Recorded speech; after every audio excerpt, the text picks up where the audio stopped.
Welcome to the Financial Planners South Africa podcast, a show dedicated to driving the positive evolution of financial advice, specifically in South Africa. To join a global community of financial advisors, sharing and learning with one another to drive the positive evolution of financial advice, head to xyadvisor.com.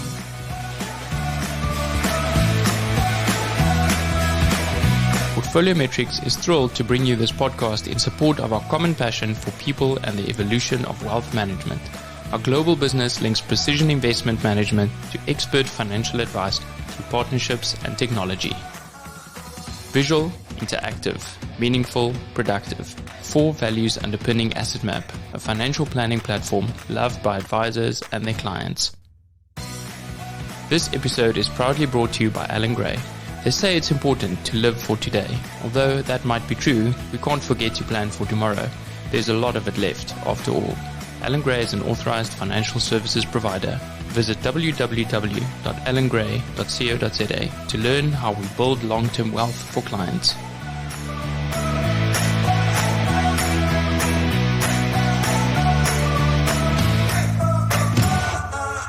Good afternoon, David Garrioch.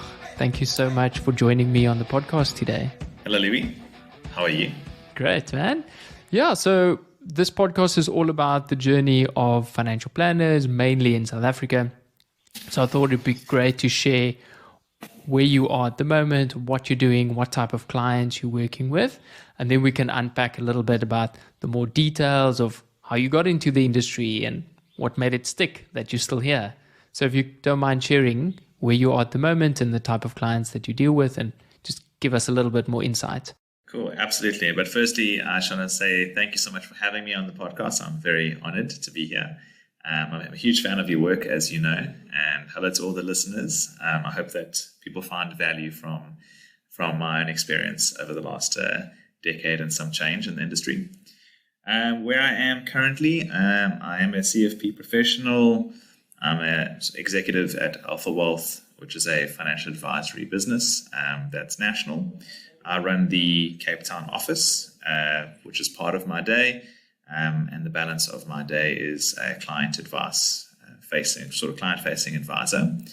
I've done a few qualifications. I did the typical CFP route, the postgrad at Mill Park, went through to the CFP board. I did the advanced in investments and portfolio management at UFS, but found that largely, I guess average would be the adjective I would use there. Prior to that, I had an undergrad in economics. Pretty happy where I am at the moment in terms of the firm and in terms of sort of the progress we're making in the advice space. Great. I want to spend a bit of time on wearing 2 hats.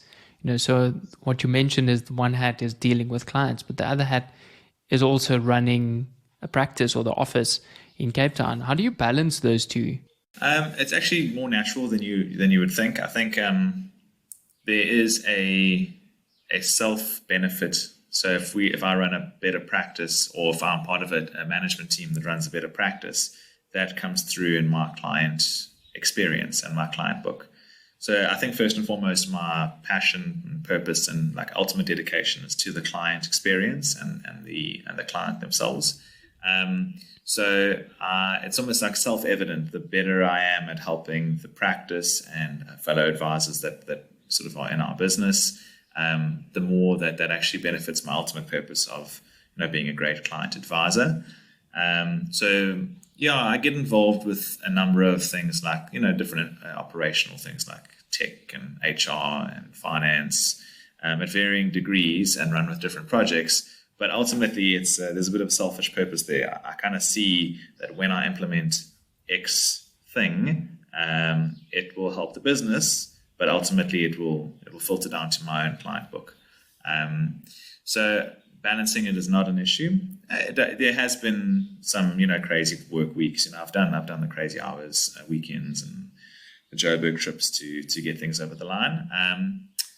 What I do aim to do is I do specifically spread out referrals. So if I get a new referral from either a referral strategic partner or from a client, I will understand my capacity for the month and ask the client or the prospective client, are they happy for me to see them in 2-3 weeks' time?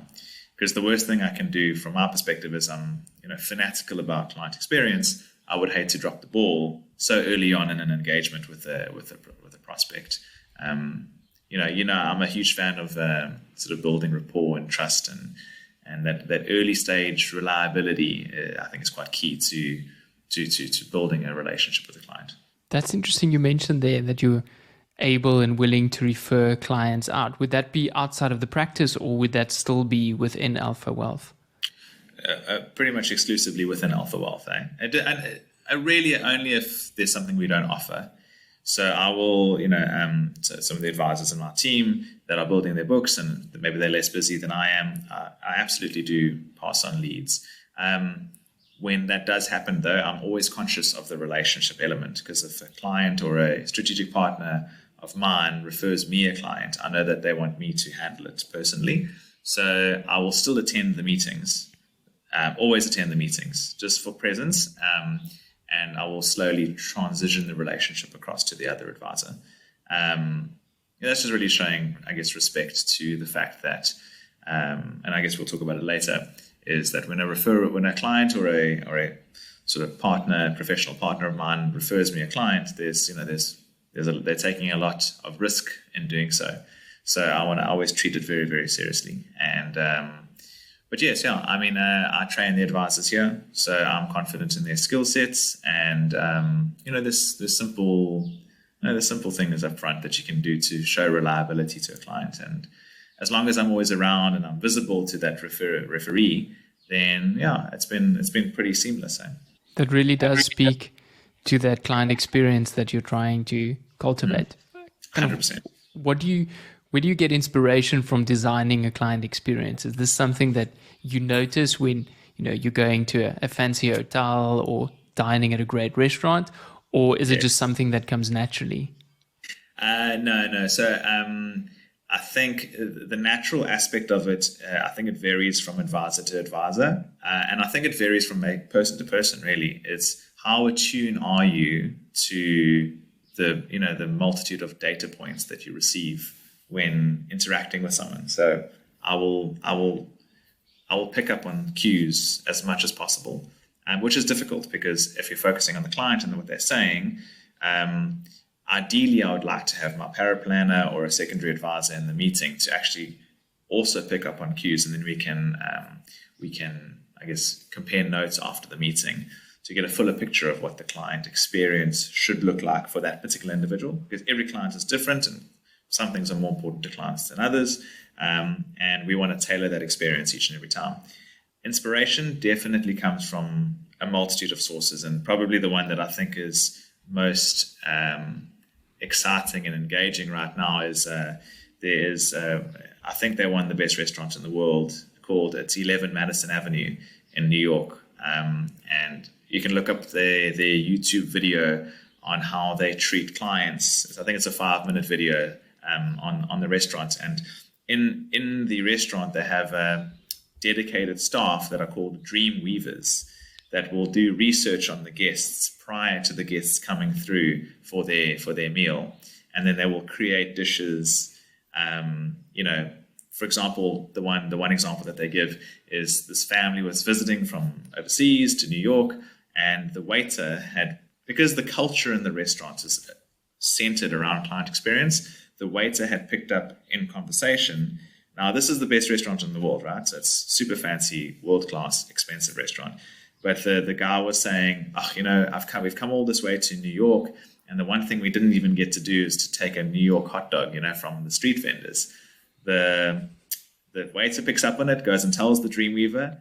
The Dreamweaver runs out into the street to go find a hot dog stand, and they buy a few hot dogs, and they bring it up to the chefs, and the chefs cut it up all beautifully and decorate it nicely on a plate. And the next course that came out, they paused the whole service, and the very next course that came out was this hot dog.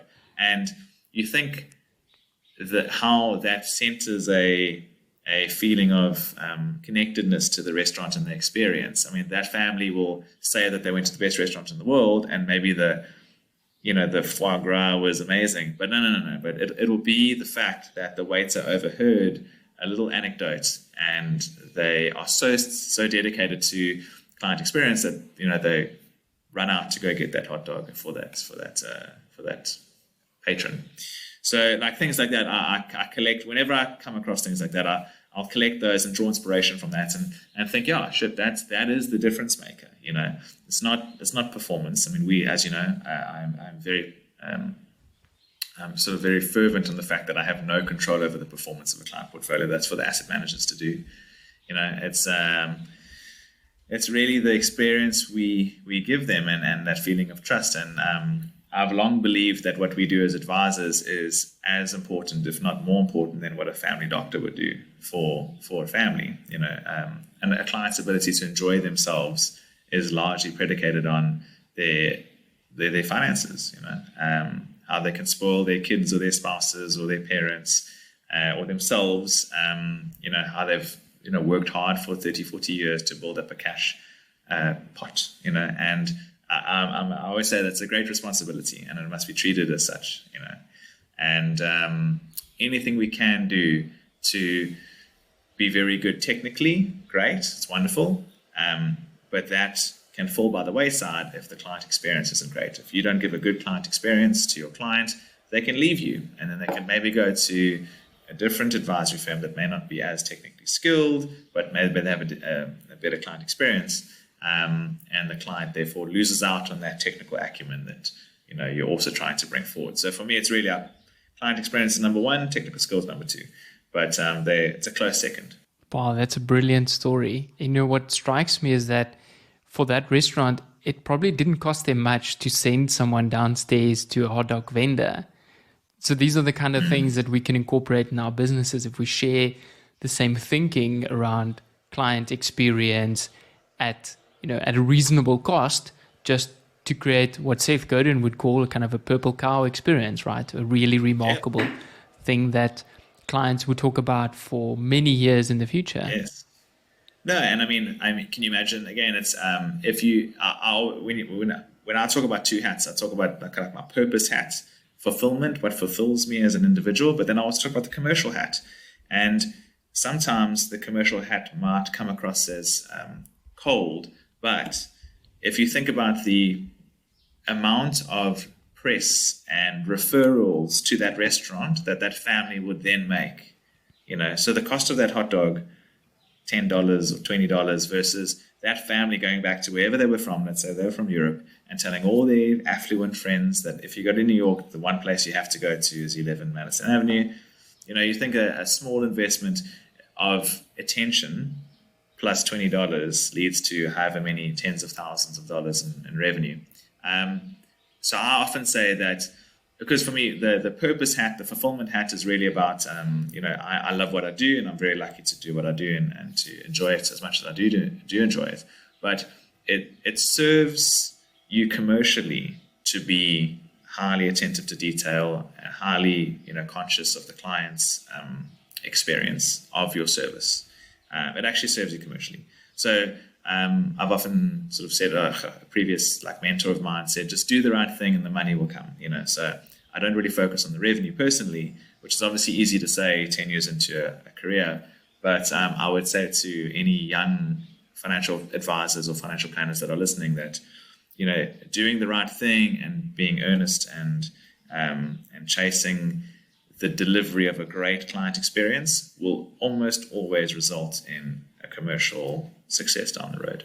That's so true. I think the revenue comes over time if you are in the game long enough. Yes, and maybe true. that leads us into talking about how did you get to stay in delivering financial advice given a great experience for the last 10 years. Like, everyone has a story where things have gone really south and it's quite difficult to stay in the industry. Yep. So I'd love to just hear what your experience has been in South Africa in the financial advisory space. Yeah, no, it's bumpy. My background. It was definitely all over the place. And it's hard. I must say, it's a very difficult space to get going. I started in 2000 and I think it was Feb 2011 when I got my first when I first joined the industry. And we can rant about this in terms of the profession, the financial advice profession, needing to stand on its own 2 feet, separate from the product manufacturers or the product providers out there. So I joined in 2000, I think it was like late 2010, early 2011, and the company I worked for was in a large insurance company, and a tied agent. I was waitering at the time. I had just finished my BCom. I was still waitering. I didn't know what I wanted to do. Had no clue, no direction. My parents are accountants. I did a BCom in economics, so literally no link to accounts there other than a couple of modules in finance here and there.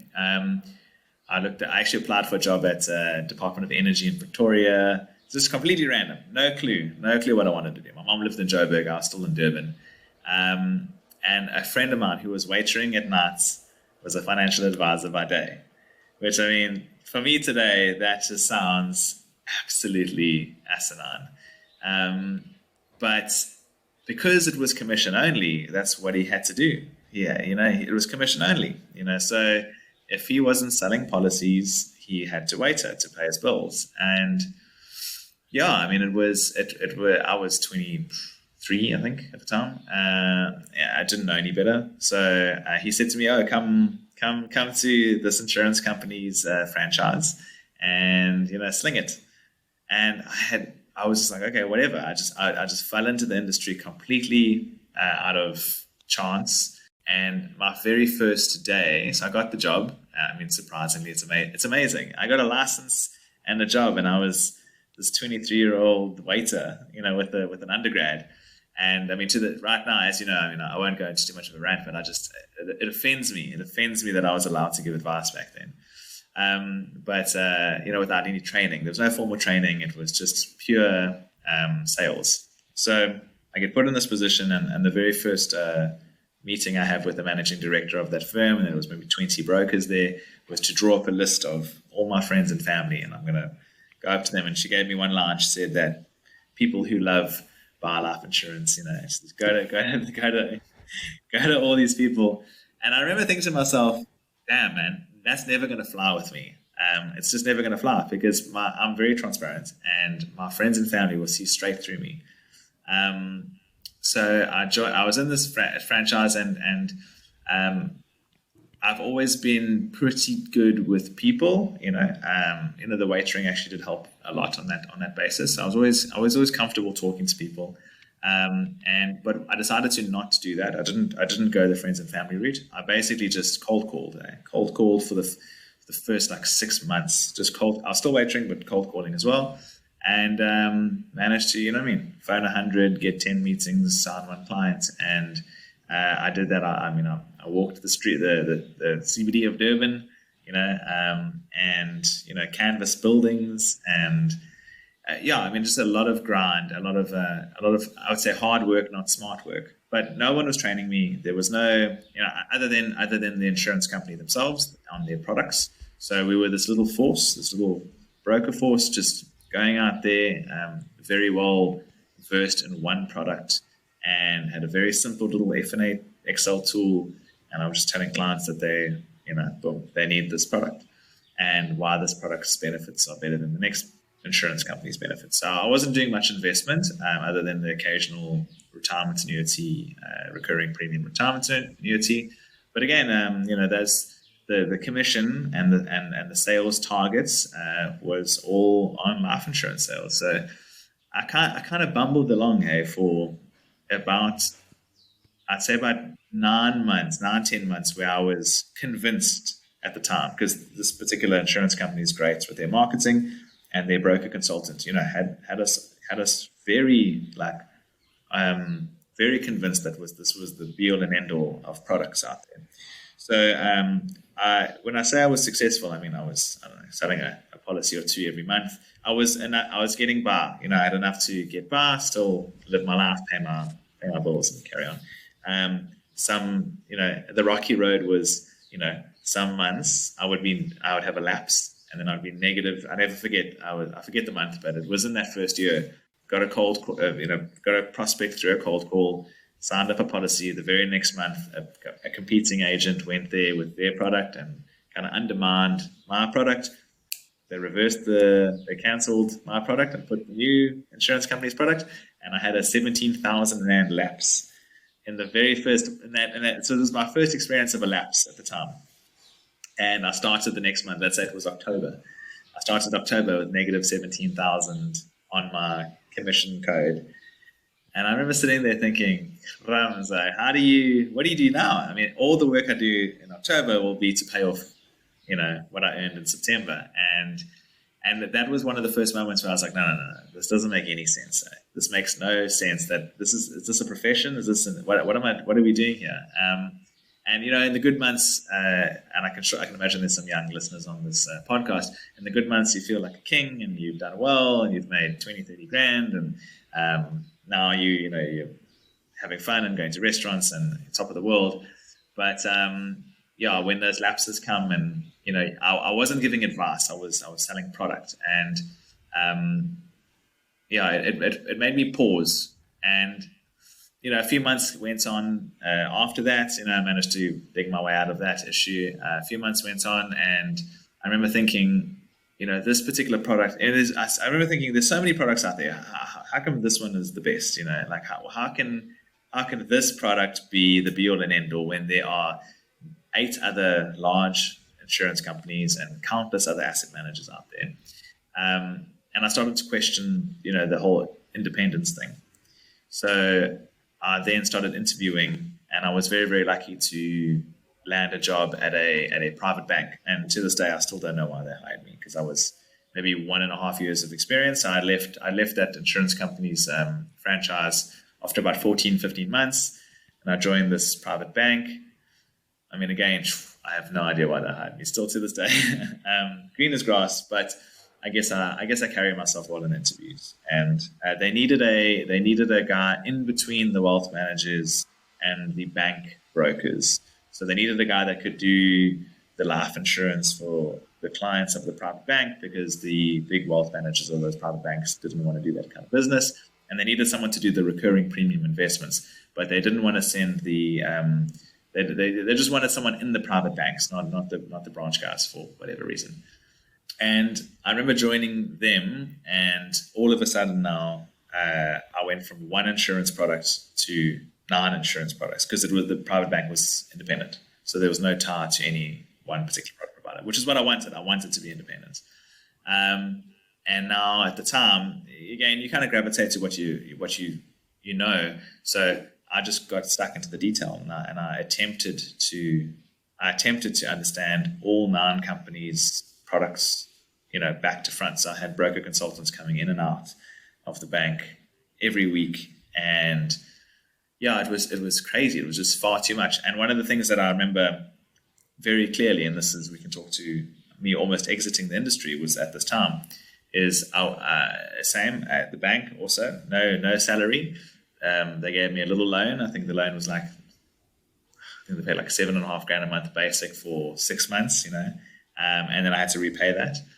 And now all of a sudden I went from being very confident with one product, extremely confident, and it was an early realization. I was like 24 or 5, that actually confidence sells, unfortunately, because you can be confident with all the right intentions for the client and all the right skills, but you can also be confident for yourself, and you can also be as a broker or an advisor, you can be confident and highly convicted where your goal is maximizing your revenue and not the client's interests. And clients will never be able to pick up the difference. So they just look at you and they go, you're the expert and you're telling me that this is the right thing for me. They won't know your heart in those early engagements. And I went from being ultra confident to not confident at all, because all of a sudden I didn't know which was the best product. I couldn't make heads or tails of what to do. And I realized at that time, and obviously I'd known about the CFP program, since I joined the industry, but I remember at that time that I said, I need something to hold on to here that I can say this is my value. I'm bringing value in this domain. Before it was, I'm an expert in this insurance company's product, and I believed so wholeheartedly that it was the best thing for the client. That was shattered the minute I became independent, completely shattered. And I realized that my value was not to be effectively a broker consultant who would see clients. My value was now I needed to actually give advice and be a financial planner and be skilled in those areas. But I'd never been trained. Never. Not a single session on that. The only training I'd ever received was product-related training, which is, I think, a big problem for the advice profession. It's great for the life insurance companies and the product manufacturers because they've got an army of brokers selling their products, but it's not good for the profession of advice. Yeah, I've completely floundered. My sales plummeted. I had this loan to repay. It was kicking my ass. And I was very fortunate to have my older brother cover me because I went to interviews. I went to an interview to be a broker consultant at that same insurance company. I went to a trading platform for an interview, and I was like literally a smidge because I just needed a basic salary, 10 grand a month, or give me something just to cover my costs because I was literally I would say my parents unfortunately aren't financially well off, but my brother's always done very, very well for himself. And I went to him and I said, listen, I'm enrolling in the CFP program. The bank's paying for me to do the program. I believe that there is a future for me here, and I need to stay in this private bank because it is great for my CV. And I just need to get over the next sort of 2 years somehow. And then he covered me for I want to say 6 to 9 months, just, very generously. And it kept me afloat. And the more I replaced my value proposition with technical skill as a financial planner from being a technically proficient product reseller, my confidence started to grow again, And, if you spend enough time in a bank, you start to develop relationships with the bankers and the lenders and the stockbrokers, and the lead flow does come. And I was lucky that, sure, I could breathe because my brother covered, it was my stopgap, and I was doing my CFP, and I was bringing those skills into my meetings now each and every time, and I was lucky. For the first year and a half, I had a sales manager who was not a financial planner himself, and then he was replaced by a very technically skilled, advisor. That was a head of the fiduciary division at a point, and he was a very, very good wealth manager and advisor. And I was lucky. So I'm talking about maybe 3 years into my career now. I'm 26, maybe 27. No, I was about 26 then. And this guy took me under his wing and, made me do all the grunt work, which I hated at the time. But, I look back in hindsight, which was great. And just taught me the ropes of how to advise clients. And it was about advice, nothing to do with product. And he was the guy that was helping me translate my kind of weekly, newly formed financial planning skills out of the CFP, out of the postgrad at Millpark, into real world client advice. And I was still in commission. I had paid off that debt, and I was still living on policy sales, from time to time. But it was becoming easier and easier because I'm 3 years into my career. I'm fortunate to be I have built rapport with, centers of influence in the bank, and I'm getting a couple leads here and there. Still not shooting the lights out, but I'm doing enough. I'm doing enough to, live my life and keep my head above water, and pay my brother back and all those things. And, I slowly started to form my value proposition as a financial planner. So still not, I would say still not a holistic advisor yet. But okay, cool, I can do the math and I can find you the appropriate products to deliver on that math. When I say I was inches away from leaving the industry, I'm not joking. I was in interviews. I was in interviews at anybody who could give me a salary. And I look back and I think, sure, I would have really regretted that. I would have really regretted leaving, considering where I am now.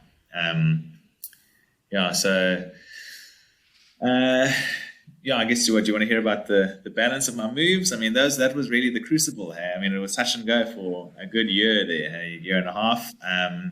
From there it was great. From there, my mentor and who was the regional head of advice, saw that I was progressing with my CFP, and he put me onto a small basic salary. And all of a sudden now I had a salary plus I was servicing, the recurring premium needs of the private bank's clients and their life insurance policies. So the revenue started to roll. The revenue started to come in. Again, I'm not talking hundreds of thousands or millions or anything.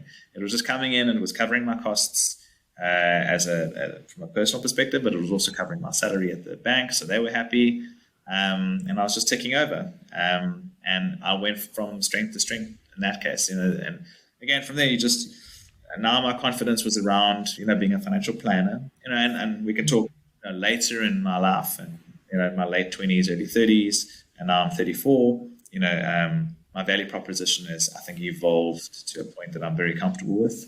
It's not so much the math anymore. It's not even that. It's really, it's the client experience. And underneath that, knowing that we at our firm, and at least at my desk with my team here, we are striving to be the most technically proficient advisors we can be, at a global best practice perspective.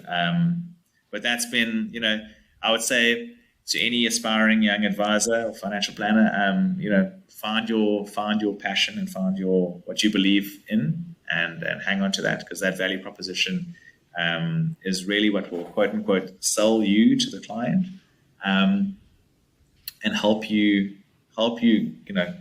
generate revenue. Unfortunately, you can't do anything in this world without revenue, right? You can't even stay in the industry. If you're not making money, you can't stay in the industry. You'll get fired, or you'll have to go somewhere else to find a job.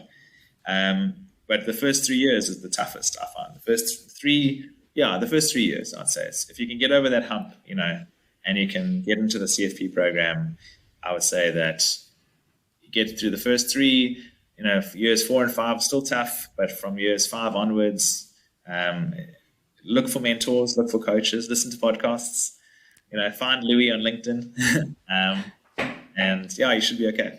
Yo, what a journey you've had to get here. And, the things that stand out for me is like what you just mentioned, what a difference that mentor made in your life, and what actually just your own internal focus, how that change brought about you being able to change in the industry. The things around you didn't really change, but it was your mindset. Because oftentimes we feel like, hey, I'm not in the best place, I just need to move to another company, or I just need to be remunerated differently for that to be able to change, where you actually took the other approach to say, what can I change internally? And then, still stay in the same place, but actually grow where I am. Because, sales skills aren't necessarily a negative thing. It's just how they are applied in the industry. Yeah. And 10 years ago, there wasn't a lot of paid paraplanning jobs on the market that we can step into, because I was in the same boat. So we started out at the same time. And it's nice to see that there are financial advisors that could stick it out. And I want to share and echo what you're saying. It is tough. It's tough. And surround yourself with the people that can support you, be it financially or emotionally or intellectually, so that you can get to a point where the client becomes the center focus. I want to shift a little bit to, you mentioned that you're moving away from the technical and more kind of into the experience, and we've unpacked the experience, but I know the technical part around your planning is world-class. And I want to unpack a little bit the kind of things that you're doing in terms of retirement income projections for your clients, because that's something that I know you and your team have a great passion for. If you don't mind just sharing with us a little bit your thinking around what is missing with the traditional income projections that we give our clients, and how your approach is different. Yeah, no, with pleasure. Yeah, I believe that a great client experience, sits above technical skill, but without the technical skill as a pillar, you're not going to give a good client experience, right? I mean, you can't do a back of the envelope, back of the cigarette box financial plan and pick a fund and hoy. And yes, maybe you have a great client experience, but the technical skill is fundamental to us. And I've got a particular shout out to Brandon Else, with every designation under the sun, advisor in our team who's particularly academic in the space, and I've piggybacked off his insatiable appetite for research in building out our process. So ultimately, if we can squeeze out more lifetime income for a retiree, is that a better experience for the client? Absolutely, right? If we can squeeze out more life for a person, and when I say life, I mean an ability to enjoy their life through the proper use of their money. To quote Dan Ariely, the behavioral finance guy, then we are going to deliver a better client experience. When we can show them that they can sustainably maintain a level of spending through us optimizing their retirement income strategies. So when I say optimize the things that we can control. The things that we can't control, we can't, right? The things we can control, I would go to that Vanguard Advisors Alpha series. If anyone's listening on this particular topic, I would really highly recommend. It's probably the best thing I've read in many a year. It's called Putting Value to Your Value, which is a 2016 sort of quantitative analysis on the 7 areas that Vanguard put forward as to where financial advisors can add genuine alpha. So we call it they call it advisors alpha. So we contrast investment alpha for the asset managers. They look for alpha above the benchmark or whatever benchmark that they measure themselves against. For advisors, I'd say, there are several areas that we can tangibly control to squeeze out more return, and more return or more efficiency means essentially more capital and income for a client over their life. And I think that's really, going to generate a better client experience. So what we do is just read everything and listen to all the podcasts we can. So Steve Sandusky and Marco Kitsis and Kitsis and Carl and all of those podcasts, and they will interview guests, and we'll pick up on a guest who's written a white paper, and we'll find a tool online, and we've looked at everything. The life-centered financial planning with Paul Armstrong and Mitch Anthony. We love that as well. So there are people that have come before us and they've done the work. So one of the gentlemen that we read a lot from and use his tool is Abraham Wakasania from the Timeline app in the UK. We are yet to find a cash flow modeling tool that is anywhere close to being as good as that tool. It's inexpensive. They've got SA focus, so they've got SA sort of data in terms of asset classes and inflation, et cetera, et cetera. And I would say that where the industry falls short is that the bulk of the financial planning tools, even new tools that I currently review, a new tool came across my desk recently, and I was asked to take a look at it by my CEO. We're still using deterministic modeling. And the difference between deterministic modeling and Monte Carlo simulations is that deterministic modeling is assuming a linear return profile. So if you plug in, I expect the portfolio to do inflation plus 5, and then you set your inflation assumption at 5%, and then you say, 5 plus 5 is 10, you're just assuming a 10% annual return in a linear fashion, which is every single year for the entirety of the term that you set. So if you say client retires at 65 and dies at 95, so for 30 straight years, you're going to do 10% per annum. I'd love to find a portfolio that can do that, and sign me up, please, with no volatility. It'd be wonderful. I'd use that for every client. But it's just, that's not reflective of reality. So whenever I do any modeling, the phrase that I use with training paraplanners and advisors in AlphaWealth, or just with my clients, is that I want to get to as close as being reflective of reality as possible. So we know that returns are lumpy and they come at varying wonderful times, and we can't time the markets. It's a proven fact. You cannot time the markets. So what Timeline allows us to do, there's many Monte Carlo simulations out there. I know that Portfolio Metrics have a wonderful tool in Wealth Explorer in their cash flow modeling tab in their very cool sort of Wealth Explorer tool for advisors.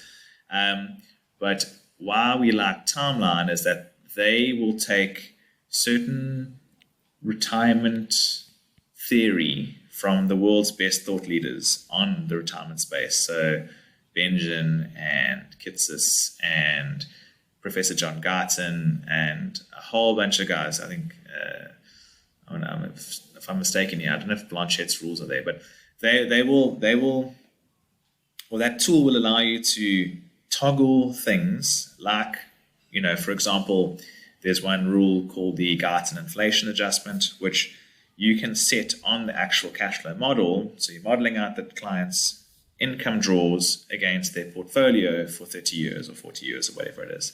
And current tools in South Africa will only allow you to put in a expected return, and it's linear. So every single year, from year 1 to year 30, every year it's 10% per annum. And there's no volatility input, so you can't put the standard deviation of the portfolio in, which is just not sensical, and it's not reflective of reality. And then you kind of set an annual increase on the income, and it assumes that incomes increase for retirees every year at 5 or 6% or whatever assumption you've used, which is just contrary to the research. So Timeline and Abraham Okasanya of Timeline put out a recent white paper that really just proves, the data shows, and there's hundreds of thousands of retirees that were surveyed in the US, that retirees spend less as they get older. They spend less. So the kind of thinking is they spend at inflation -1 for the first 10 years of retirement, inflation -2 for the second 10 years, and then back to inflation -1 for the last 10 years. And that little uptick, typically is in healthcare. But even that is starting to be debunked. That even the healthcare increase, what they're showing is actually being cross-subsidized by the activity decrease. So activity is decreasing, spend thereof is decreasing. So that's being taken up, the slack of that is being taken up by the increase in healthcare at the older, sort of 85 to 95, decade of life. So where Timeline is wonderful is we can say, well, we know that what is the closest to being reflective of reality. So we can put in Garton's inflation adjustment, which, it's a slightly different rule where it says in the years where the portfolio is negative, no increase on your income. And that's a rule that most clients can really wrap their heads around. You can say, okay, Mrs. Client, if there's a good year and the portfolio is up, whatever, 1%, 5%, 10%, whatever it is, we will give you an inflationary linked increase. If the portfolio is negative, we won't give you an increase. Is that okay? And then I will overlay that with the sort of the data that shows that you probably won't need an increase anyways, But what we're saying, in the years that you do have a positive return on the portfolio as a whole, you'll get an increase that's inflation. And what the Monte Carlo simulation does is it runs 1,000 simulations, 1,000 scenarios of possible return outcomes and return sequences. And that's why the standard deviation input is so important. So I'll go into the portfolio metrics, portfolio construction tool. Just obviously, all the listeners can know that we use portfolio metrics as our preferred asset advisor / DFM and model portfolio provider. And the tool allows us to pull a net expected return when we build the portfolio, and gives us a expected standard deviation of that portfolio over the long term. So we will put those inputs into Timeline, and it will run 1,000 scenarios, and it will say, what is the percentage success rate on this retirement plan? How likely is this client to run out of money or succeed in retirement? And sort of global best practices between 70 to target a 70 to 80% success rate. So we target 80, just a bit more on the conservative side. And the higher the success rate, the more capital you need, essentially. So you can commit more capital to increase that success rate, or you can decrease spending. So we run with a couple rules there. So we say, well, what are the things we can control? We can't control the expected return. We can't control what we expect. We can control asset allocation, so we can go higher equity in the hopes of getting the risk premium and that higher return. But that can also go against you, specifically in the first few years of retirement. Some of the listeners will maybe be familiar with the sequence of return risk that a retiree faces as they retire. That risk is greatest in the first 5 to 10 years of retirement. Now, we think that because those risks are very, very real, we want to take actually what we call minimum effective risk. So I don't know if this is Dr. Wade Fowle or Larry Swedrow that talks about minimum effective risk, but one of the two of them do. I think it's actually Swedrow in Safety First, his book Safety First. Now, if we know that an increase in risk assets is no guarantee of higher returns, especially in the short term, the data will show you that in the long term you should get higher returns, which is true. But in the short term, we run the risk of a bad sequence up front. So in the first few years, the client's portfolio could be, a good example is I had a client retire in January last year, however many millions. I put the money in the market. In March, he was down 15%. I had a client retire in, I think, like May, June last year. His first year, he's up like 30. So a matter of 3-4 months difference between their retirements and that first initial sequence as to when they start drawing from the portfolio is hugely different. So they are, out of those 1,000 scenarios, those two clients are on two very different paths. And the way that I adjust client A versus the way that I adjust client B would be very different. And the way that I can mitigate the risk for both of those clients, because I would never know. No one knows when the crashes are coming or when to time the market. So the way that we mitigate that is by taking the minimum effective risk to make the financial plan work and get you that 80% success rate on the retirement income strategy. The things that we do before that, the things that we can control, are how much capital do we contribute? Can we delay retirement? And can we employ what we call a dynamic withdrawal strategy? And Timeline allows us to deploy or employ a dynamic withdrawal strategy because they've got this very cool advanced settings feature. And that feature, you can toggle, I think it's like 5 different inflation rules on the annual increase and 5 different spending rules, where you can really customize the portfolio's cash flow model. And those are the things you can control. So if I tell a client, same, if I say, well, you're at a 62% success rate. The only way that we can get you to 80% is either by delaying retirement, and hoping for a good market sort of performance over the next year or two. You can increase your capital that you contribute to the plan, or you can decrease spending. Or in retirement, you can have spending flexibility. So using Guyton's inflation adjustment, you can not take an increase in the years where the portfolio is negative. And you'll see how that improves the chances and sustainability of the portfolio. One question I'll just answer, because I'm sure people always think about this, they say, why 80 and not 100? And clients ask me all the time. The reason why you don't go for 100 is because if you have a 100% success rate, it means that in none of the scenarios, even in CUC scenarios, even in scenarios where the portfolio is doing awful, you're still going to make your retirement age of 95 or 100 or whatever it is. That means on the reverse, it means out of 999 of those 1,000 scenarios, the client is dying with extra capital. And again, is that the proper use of their money for them to die with extra capital? Now, if you've carved off the legacy requirement for the family, and you've got contingency portfolios and emergency funds, and now this is your retirement income pot, its own separate need that is there to generate income and capital for your enjoyment of your retirement. The last thing I want is clients to die with extra money. I want them to maximize spending and maximize lifetime income. So how do we do that in a sustainable fashion without them running the risk of running out too soon? So we target 80%. That 20% differential is not a 20% chance of failure. It's a 20% chance of having to adjust the portfolio. So if you're in those first 20% of scenarios, and we'll see it because we look at the tool and we update the figures, and when we do the client reviews, we know where they are. We can track where they are, and we can see that success rate drop below 80. Now we start making tweaks, and when we make tweaks, that's when we can get them. We can keep them on track. Because I actually took a snippet. Hold on a second. I took a snippet. I'll just read this to you. This is from the white paper that I read the other day by Abraham from Timeline. It's a very good little quote here. So this is from Bob Danhauser of the CFA Institute. He said, retirement portfolios can fail us in 2 ways. Firstly, living cautiously might leave too much on the table when our money outlasts us. But spending too much can mean running out of money before we run out of life. For me, the first one is what's pertinent. Everyone's worried about the second one. Everyone is almost too conservative. Everyone's worried about running out before they die. I get that. I 100% get that. But the math can help you solve for that. And your ongoing advice and wealth management services to your client will help you mitigate that risk.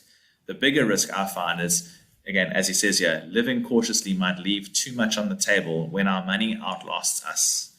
So you can do a financial plan and say, if you want to live a certain way and whatever's left over, you can go to your kids. Or you can say, I want X amount of money to go to my kids. You can actually carve that out.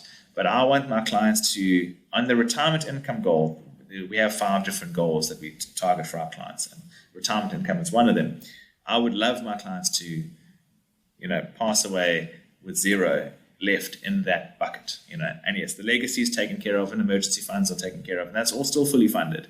But I want the retirement income to go to 0 on the day they die. That's I would have done the best job possible, because they would have just enjoyed their lives, they would have maximized their happiness, and I would have been part of delivering that for them. Yeah, and it's what strikes me is that how brilliant this is, that you're actually showing them the value that you'll add in the future by putting them in these scenarios to say, hey, Mr. Client, Mrs. Client, when there's a severe market change negatively or positively, these are the adjustments that we'll make, and this is how it's going to impact. Because oftentimes as an advisor, you struggle with, displaying the value that you'll add in the future, and it's more about you need to enter into this ongoing relationship so that somewhere in the future we can provide you with value. Whereas you shifted that to the inception of the relationship, saying, let's commit to this now so that when it happens, we'll be there to assist you. And this is the impact that it's going to make, because we have the software and the tools to show you. Yeah, I like Timeline because it's quite visual. So we use our kind of tech stack and planning at the moment is Excel, Portfolio Metrics as Wealth Explorer tool. For really the 2 main things we use are the financial personality assessment, which is quite cool, and the portfolio construction tool, because we need those expected return and expected standard deviation numbers out of their model portfolios to put into Timeline, and then we use Timeline app. They're wonderfully visual. So Timeline and Wealth Explorer are quite visual, so it's easy to show a client that without getting too technical and bombarding them with too much technical detail.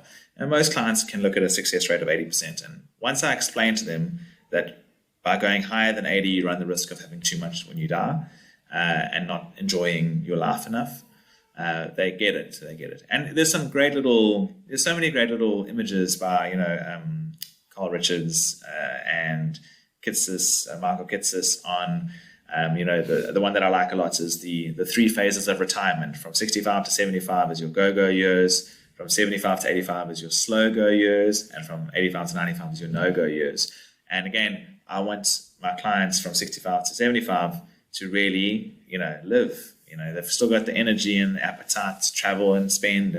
And I've got a great story of a client of mine who's my chiropractor, and done very well for himself. And his wife was his receptionist. He still practices a little bit. And he had never worked with a financial planner. He had worked with a broker, or more product-oriented advisor. And it was always about markets, and he never understood. Talking about the markets, he just looked at the guy and he was like, "Oh, great, well, whatever you say, man." I mean, the guy worked for a reputable private bank, and he was just like, "Cool." And he was referred to me by his son, because I work with his son as a wealthy entrepreneur. And I did no product. I just did planning. With him. I said, "Let me show you the math." And I took him through Timeline. And I remember his wife telling me once when I got there for a meeting that he just doesn't spend. Got all this money and doesn't spend. And he's still working hard. 75 years old, but a very strong 75. And his wife is 65. She told me, we'll walk in the waterfront, and she'll say, "Oh, let's stop for a coffee." And he'll say, No, we've got coffee at home, because he was terrified of not running out of money for himself. He was terrified of running out of money for her, because she's 10 years younger than him. So I spent time with him, and obviously I managed to communicate that. So she was a little bit upset because he would never spend the money on her. But I would tell her, no, he's doing that so that you don't run out, because you're young by 10 years. So he wants to make sure that you're taken care of. So obviously, again, we talk about optimizing for risk and optimizing for costs and optimizing for tax. So these are the things we can control. But for me, one of the more rewarding little anecdotes of my career in the last year, at least, was when we moved everything across. The portfolio was fine. He was in a fine portfolio, fine funds, everything was fine. But nothing was geared towards any financial plan. It was really just risk profile plus product, and very, cut and paste. And then when I did the planning and I showed him that he had like a 98% success rate at his current income draw, I was like, we can live it up here. We can push up, You're going to push up your spending. And maybe a year later, I think I started working with them in 2019. A year later, through the crash and everything, again, there was a conservative portfolio. They still had to pull back, but we've got ways to mitigate that. He phoned me and he said, his wife has been driving the same car for 10 years. Can he afford to buy her a new car? And this is a proper feat for this man, to spend. And I said, cool, give me 2 minutes. I went into the timeline tool, put the purchase price I updated all the values of his portfolio, put the purchase price of the car, phoned her back, and I said, no problem, man, buy the car. And she was so chuffed. She sent me a photo with a big smile of the car, and she was so overjoyed, and again, that's power. Hey, that's for me, again, I talk about the commercial hat and the purpose hat, that really fills my sense of purpose as an advisor. And at the same time, she always refers me. She refers me to her friends all the time, because her experience has been, here's an advisor that is not just sitting there talking figures to them and fact sheets, which really, there's no place for me really to be doing that. If I really want to talk fact sheets and figures, I can just bring the asset manager to the meeting. But we talk about the planning and their lifestyles, and unpacking the things we can control, their estate planning, their taxes, their spending habits, what's realistic long term. And we believe our process is closer and closer, more reflective of the real world. How will people actually spend? And that's why we read everything we can on spending patterns of retirees, and then how do we reflect our planning? It would be actually prejudicing our clients to assume an inflationary increase for the rest of their retirements. And again, we want to be client first, and we want to maximize their happiness through the proper use of their money. And that's really it. That was a nice one. I really enjoyed that, and the tools help us get there.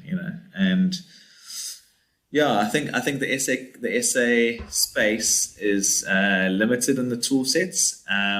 And we've had to kind of custom build our own little stack, and we've had to, Brandon's had to build out Excel tools for us, to fill the gaps here and there.